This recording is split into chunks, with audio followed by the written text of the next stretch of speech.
ඊශ්‍රායලයේ මොසාඩ් ඔත්තු සේවය ලෝකයේ සෑම තැනකම ක්‍රියාත්මක වෙමින් පවතිනවා. විශේෂයෙන්ම ඔවුන් මැදපෙරදිග කලාපය තුලත් ඉරානය තුලත් විශේෂයෙන්ම ක්‍රියාත්මක වෙමින් පවතිනවා. ලෝකයේ සෑම අන්තයකම සෑම තැනකම ක්‍රියාත්මක වන මොසාඩ් ඔත්තු සේවය ඉරානය තුල වඩාත්ම බලවත්ම ක්‍රියාත්මක වෙනවා කිව්වොත් වඩාත් නිවැරදි වෙනවා. ඉරානය තුල ක්‍රියාත්මක වන ඊශ්‍රායලයේ මොසාඩ් ඔත්තු සේවය විසින් ඉරානයේ ඉහළ පෙළේ දේශපාලඥයින් කීප දෙනෙකුම ඝාතනය කරනු ලැබුවා. ඒ අතර ඉරානයේ ආධ්‍යාත්මික නායක අයතොල්ලා ඛමේනි වෙනවා.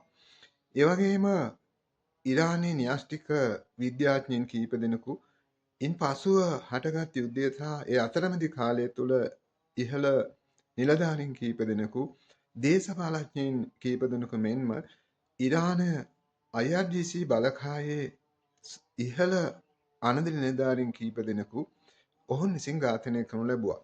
එසේම ඉරානයේ පාබල හමුදාව වගේම ඉරානයේ ගුවන් හමුදාව සහ නාවික හමුදාවේ නිලධාරීන් නැතහොත් අනධි නිලධාරීන් රාශියක් ඔවුන් විසින් ඝාතනය කරනු ලැබුවා. එක් ඇමරිකානු වාර්තාවකට අනුව මෙන්ම එක් ඊශ්‍රායල බුද්ධි වාර්තාවකට අනුව නව නැතහොත් දැන් හටගෙන තිබෙන යුද්ධය ආරම්භ කිරීමට පෙර ඊශ්‍රායලය විසින් ඉරානයේ ඉහළ නිලධාරීන් 400 දෙනෙකු ඝාතනය කිරීම සඳහා ලැයිස්තුව සකස් කොට තිබී පවතිනවා. මෙම ලැයිස්තුව පසුව ඔවුන් 100 දක්වා අඩු කරනු ලබනවා. 100 දක්වා අඩු කරලා ඔවුන් එම 100 දෙනා ඝාතනය කිරීම සඳහා කටයුතු කරනු ලැබුවා. ඉරානයේ ඉහළ ආධ්‍යාත්මික නායකයාගේ සිට දේශපාලඥයින් විශේෂයෙන්ම න්‍යෂ්ටික විද්‍යාඥයින් ඇතුළු විද්‍යාඥයින් හමුදාවේ අනදෙන නිලධාරීන් බොහෝ රාශියක් නැතහොත් රාශියක් ඝාතනය කරමින් ඊශ්‍රායලය තවදුරටත් එම ක්‍රියාවලිය දිගටම සිදු කරගෙන යමින් පවතිනවා.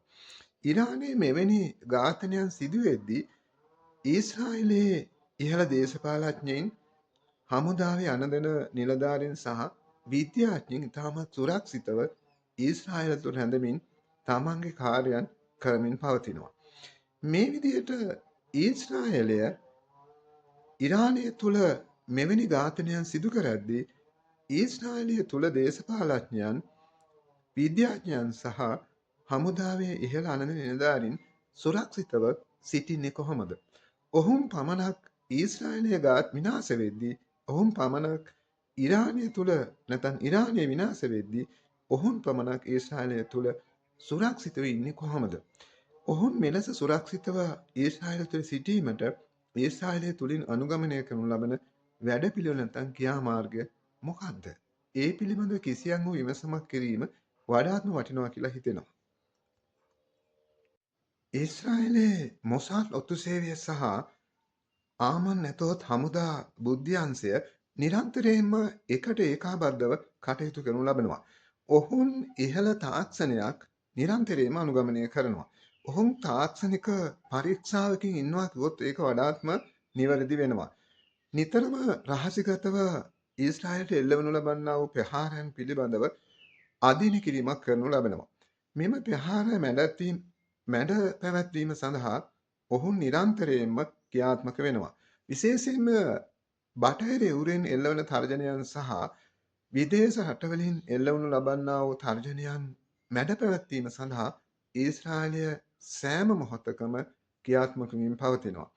පැය 24 පුරාම ඊශ්‍රායලයේ මෙම මොසාඩ් ඔත්තු සේවය සහ අමාන් නැතහොත් හමුදා බුද්ධ්‍යංශය ක්‍රියාත්මක වෙමින් පවතිනවා.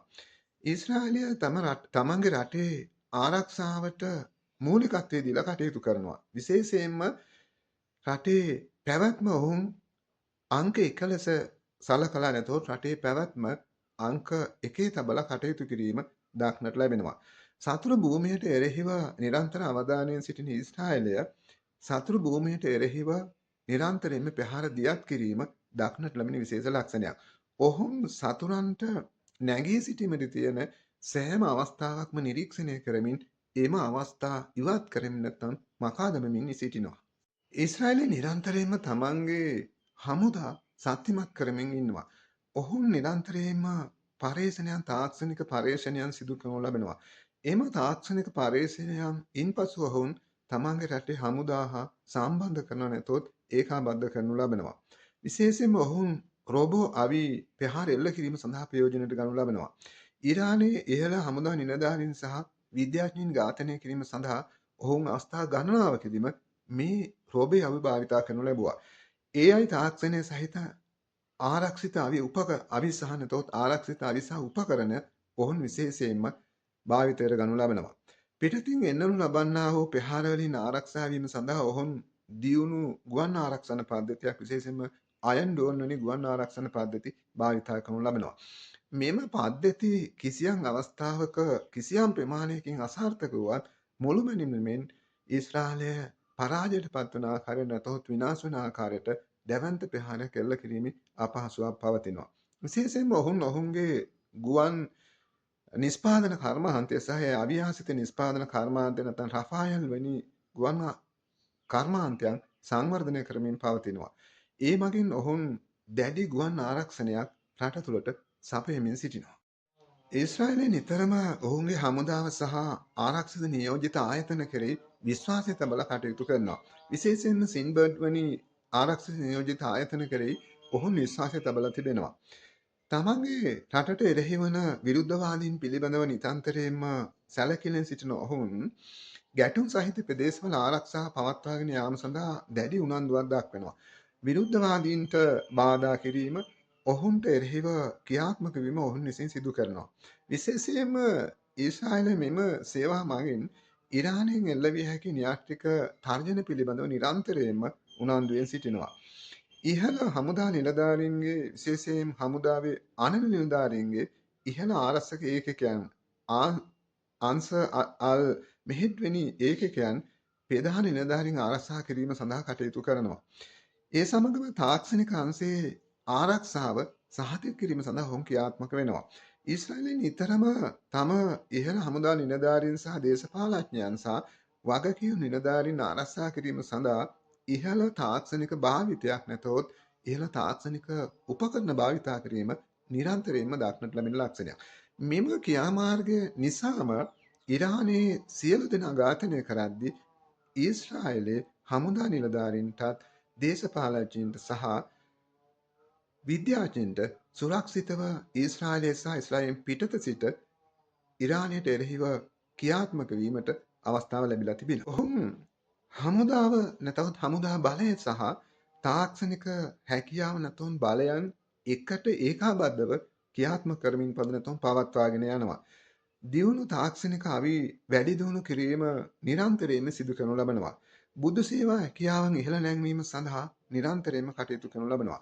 ගාසා තීරයේ යුද්ධයේදී ඊශ්‍රායලයට නව අවි සහ නව උපක්‍රම ක්‍රියාත්මක කිරීම සඳහා ඉතාමත් හොඳ අවස්ථාවක් ලැබුණා. එම අවි සහ උපක්‍රමයන් ඉන්පසු ඔවුන් ඉරානය තුල නැතොත් ඉරානයට අන්තර්ගත කරපු ආකාරය දක්නට ලැබෙනවා. ඊශ්‍රායලය සහ ඉරානය ඉලක්කයන් තෝරා ගැනීමේදී සමහරට දක්වන්නේ වෙනස් බවක්.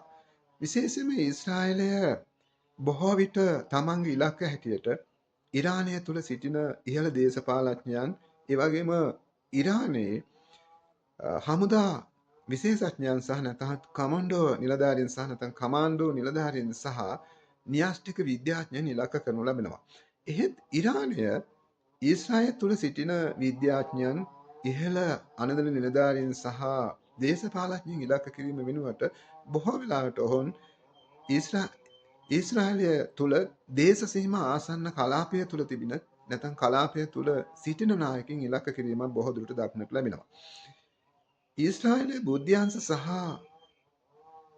අනෙකුත් අංශ ඉරානය තුලට ගොස් ප්‍රහාර එල්ල කරන විට ඉරානය විසින් තම මිලිසියා කණ්ඩායම් යොදා ගනිමින් ඔවුන් හරහා ඊශ්‍රායලය තුල ඉහළ නිලධාරීන් විද්‍යාඥයන් සහ අනෙකුත් කණ්ඩායම් නැතහොත් අනන නිලධාරීන් ඝාතනය කිරීමට උත්සාහ කරන අයුරු දක්නට ලැබෙනවා. මෙය මෙතෙක් ක්‍රියාත්මක වන ක්‍රමයන් තුළ ඉරානයට සාර්ථකව ඊශ්‍රායල් තුළ ක්‍රියාත්මක කර ගැනීමට හැකි වී නැහැ. එහෙත් ඊශ්‍රායල් බුද්ධ සේවාවලට ඉරානය තුලදී තමන්ගේ උපක්‍රම සාර්ථකව ක්‍රියාත්මක කිරීමට හැකි වී තිබෙනවා. විශේෂයෙන්ම ඉරානයට පක්ෂපාතී මිලිසියා කණ්ඩායම් ඊශ්‍රායල් තුල අඩපණ වීම මෙම ඉරාන උපක්‍රමය අසාර්ථක වෙන්නට ප්‍රධාන වශයෙන්ම බලපාලා තියෙනවා. ඊශ්‍රායලය නිරන්තරයෙන්ම තමන්ගේ විද්‍යාඥයින් ඉහළ දේශපාලඥයින් සහ හමුදා නිලධාරීන් ආරක්ෂා කිරීම සඳහා දැඩිව ක්‍රියාත්මක වෙමින් පවතිනවා. ඔවුන් වෙත ළඟාවීම ඉතාමත් අපහසු වී පවතිනවා. විශේෂයෙන්ම විදේශ නියෝජිතයන්ට ඔවුන් වෙත ළඟාවීම ඉතාමත්ම අපහසු වී පවතිනවා. අනෙක් අතට ඊශ්‍රායල උපායශීලී ලෙස ඉරාන බුද්ධ්‍යංශවලට ඉරාන දේශපාලඥයින්ට එසේම හමුදා නිලධාරීන්ට සහ විද්‍යාඥයින්ට ඒතු ගන්වමින් සිටිනවා. ඊශ්‍රායල බුද්ධ්‍යංශ විසින් නිරන්තරයෙන්ම ඔවුන් ඝාතනය කිරීම සඳහා ලුහු බඳිමින් සිටින බව. එනිසා ඊශ්‍රායල නායකයින් ඝාතනය කිරීම වෙනුවට ඉරාන නායකයින්ට තමන්ගේ ආරක්ෂාව සම්බන්ධයෙන් නිරන්තරයෙන්ම ක්‍රියාත්මක වෙන්න කියලා ඔවුන් අනතුරු ඇඟවින් නිකුත් කරමින් සිටිනවා. එවිට ඉරාන නායකයින් තම ආරක්ෂාව පිළිබඳ උනන්දු වෙමින් ඒ පිළිබඳව ක්‍රියාත්මක වෙමින් සිටිනවා. එවිට ඔවුන්ට ඊශ්‍රායල නායකයින් සහ අනිකුත් අංශ පිළිබඳව සොයා බැලීමක් කිරීමට හෝ ඔවුන්ට ඝාතනය කිරීමට හෝ වෙනත් ක්‍රියාමාර්ග ගැනීමට තිබෙන අවස්ථා නැත්නම් ඉඩ ප්‍රස්ථා හීන වෙමින් පවතිනවා. මෙය ඊශ්‍රායලය විසින් නිරන්තරයෙන්ම ක්‍රියාත්මක කරන ලබන ක්‍රියාමාර්ගයක් වෙනවා. ඔවුන් නිරන්තරයෙන්ම විවිධ ක්‍රම උපායන් භාවිතා කරමින් විශේෂයෙන්ම සංවේදන මාධ්‍යයන් භාවිතා කරමින් නිවේදන නිකුත් කරමින් මෙම අනතුරු ඇඟවීම නිරන්තරයෙන්ම ඉරාන නායකයින් වෙත සිදු කරමින් පවතිනවා.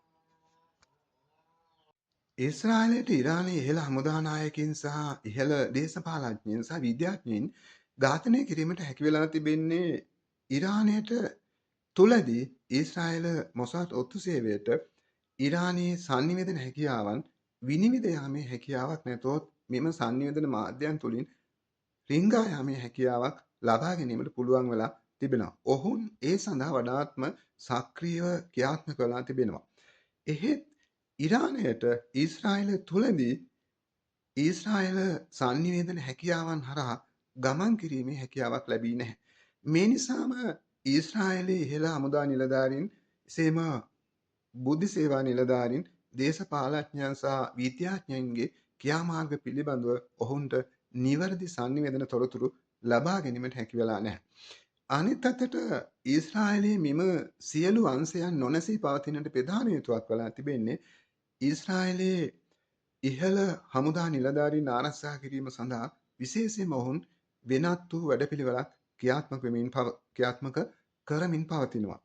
එම වැඩපිළිවෙල තුළදී අලුතින් බඳවා ගත්තා වූ නිලධාරීන් විසින් ඉහළ අනල් නිලධාරීන් ආරක්ෂා කිරීම නිරන්තරයෙන්ම සිදු කරනු ලබමින් සිටිනවා. ඊශ්‍රායලය තම ඉලක්ක තෝරා ගැනීමෙන් පසු දිගු කාලෙක ඒ සඳහා ක්‍රියාත්මක වීමක් දක්නට ලැබෙනවා.